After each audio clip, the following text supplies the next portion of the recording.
Halo Bapak Ibu Saudara yang terkasih, saya mengucapkan selamat merayakan peristiwa kenaikan Tuhan kita, Yesus Kristus. Saya ingin membagikan ada dua refleksi ketika kita mengenang peristiwa kenaikan Tuhan Yesus Kristus.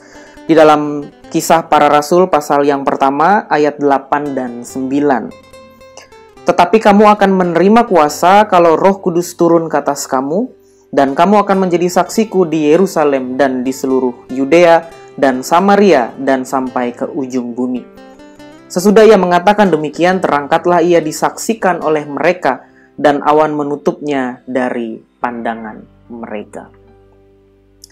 Kalau kita mengenang kemudian merayakan kenaikan Tuhan Yesus Kristus, maka yang pertama yang kita rasakan adalah sebuah babak baru di dalam kehidupan kita, terkhusus kehidupan para murid yang sebelumnya mereka melihat, dapat mendengar, kemudian dapat menyentuh Tuhan melalui indera mereka. Tetapi ketika Yesus naik ke surga, mereka melihat, mendengar, dan merasakan Allah melalui iman mereka, melalui penyertaan Roh Kudus yang nyata di dalam kehidupan mereka.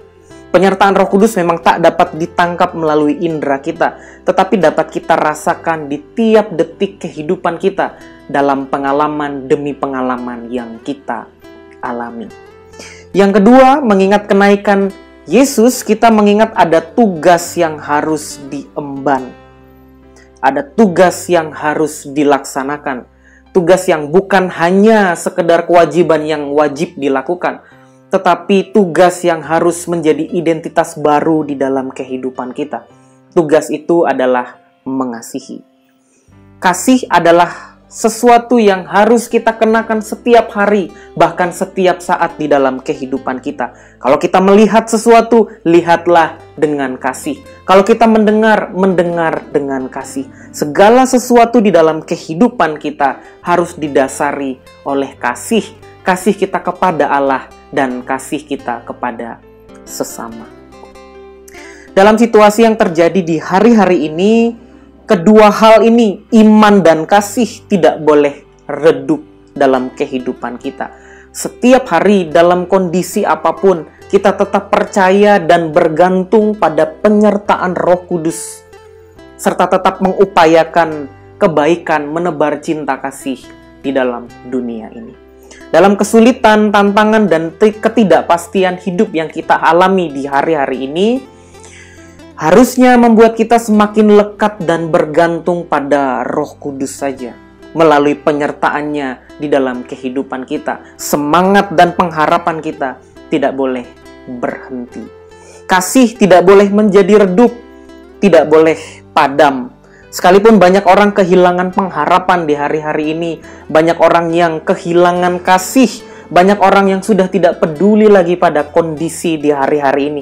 Banyak orang merasa bosan, merasa kecewa karena situasi tidak kunjung usai, bahkan semakin parah. Namun bagi kita sebagai orang yang percaya, kita harus terus-menerus mengasihi, mengupayakan kebaikan di dalam kehidupan kita. Kita harus terus-menerus bercahaya di tengah-tengah kegelapan, karena kita percaya bahwa konsistensi iman dan kasih kita kepada dunia ini pasti akan berdampak dalam kehidupan kita bersama. Oleh karena itu, selamat kita menghayati dan merasakan peristiwa kenaikan Tuhan Yesus Kristus. Selamat bagi kita untuk mempertajam iman dan kasih kita kepada sesama, agar dunia yang gelap, dunia yang dingin menjadi terang, menjadi hangat, karena ada orang-orang yang percaya, yang terus berjuang dan tidak pernah berhenti. Kiranya renungan memberkati kita semua. Silakan berdoa, nanti saya akan tutup dalam doa bersama. Mari kita berdoa. Terima kasih ya Tuhan, firman-Mu menyapa kami dan mengingatkan kepada kami untuk senantiasa bergantung kepada Roh Kudus saja yang menyertai kami dan tidak pernah meninggalkan kami.